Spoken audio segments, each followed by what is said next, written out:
বন্ধুরা, এই লোকটি গ্রাম থেকে বিয়ে করে তার স্ত্রীর সঙ্গে শহরে চলে আসে আর এসেই তার স্ত্রীকে বলে, শহরে তো তুমি চলে এলে কিন্তু আমার একটি দূরেই থাকবে। আরে না জানি আমার বাবার সঙ্গে তোমার বাবার কি সম্পর্ক যে আমার বিয়ে তোমার সঙ্গে করিয়ে দিল। তখন এই অসহায় মেয়েটি বলল, তুমি এভাবে কেন কথা বলছো? তখন লোকটি বলল, এখন আমি এমন করেই কথা বলবো, দেখো তোমার আর আমার বিয়ে তো হয়ে গেছে, কিন্তু এই বিয়েটা আমি মেনে নেইনি। আরে নিজেকে কখনো আয়নার মধ্যে দেখেছো? আমার তো কতটা খারাপ লাগে। আরে এটা কেমন শাড়ি পরেছো, লাল নীল আর মালা একটা এত বড় পরে রেখেছো, আর সিন্দুর এতগুলো লাগিয়ে রেখেছো, একদম পাগলির মতো দেখতে লাগছে। আর হ্যাঁ, একটা কথা মনে রাখবে, বাড়ির বাইরে কখনো বের হবে না, না হলে সোসাইটির সবাই দেখে বলবে কোনো পাগলির সঙ্গে বিয়ে করেছি আমি। তখন আমার কি মনসলমান থাকবে সোসাইটির মধ্যে? এমন করে তার নতুন বুকে অপমান করে চলে যায়। পরের দিন যখন এই লোকটি অফিসের একটি অনুষ্ঠানের মধ্যে যাচ্ছিল, তখন তার স্ত্রী বলল, চলো। তখন সে বলল, তুমি কোথায় যাচ্ছ? তখন তার স্ত্রী বলল, তুমি তো কালকে বলেছিলে অফিসের মধ্যে একটি অনুষ্ঠান আছে, তার জন্য। তখন লোকটি বলল, আরে তুমি কি এমন কম শুনতে পাও নাকি? আরে আমি বলেছিলাম আমি অনুষ্ঠানের মধ্যে যাব, তোমার কথা কখন বলেছি? তখন তার স্ত্রী বলল, তুমি একা একা অনুষ্ঠানের যাবে? এটা কেমন হবে? এখন তো আমাদের নতুন নতুন বিয়ে হয়েছে, সবাই যদি আমাকে দেখতে চায় আর যদি জিজ্ঞাসা করে আপনার বউ কোথায়, তখন তুমি কি বলবে? তখন সে বলল, আরে আমি কাউকে বলিনি যে আমার বিয়ে হয়েছে,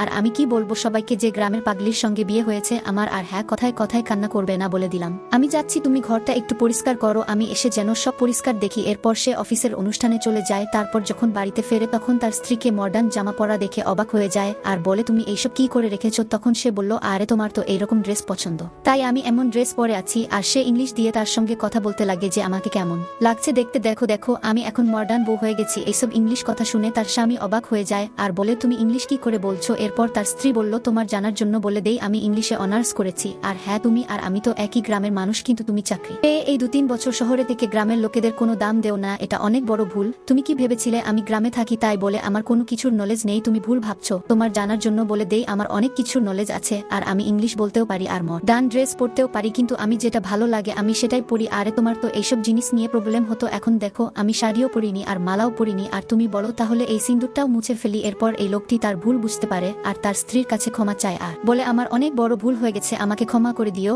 আর আমি তোমাকে কিছু কথা শোনাবো না। আর তুমি ঠিক বলেছ, তুমিও একই গ্রামের মেয়ে যেখানে আমি বাস করতাম, আমার মা তো সব সময় শাড়ি পরে সিঁদুর লাগায়, প্লিজ আমাকে ক্ষমা করে দাও, আজকের পর আমি কখনো তোমাকে হার্ট করবো না, তুমি আমাকে শাড়ি পরেই ভালো লাগো, যাও গিয়ে শাড়ি পরো। তো বন্ধুরা, আজকালকের কলি যুগের বৌমাদের শাড়ি পরে ভালো লাগে নাকি মডার্ন জামা পরে ভালো লাগে? কমেন্টে লিখে জানাবেন প্লিজ।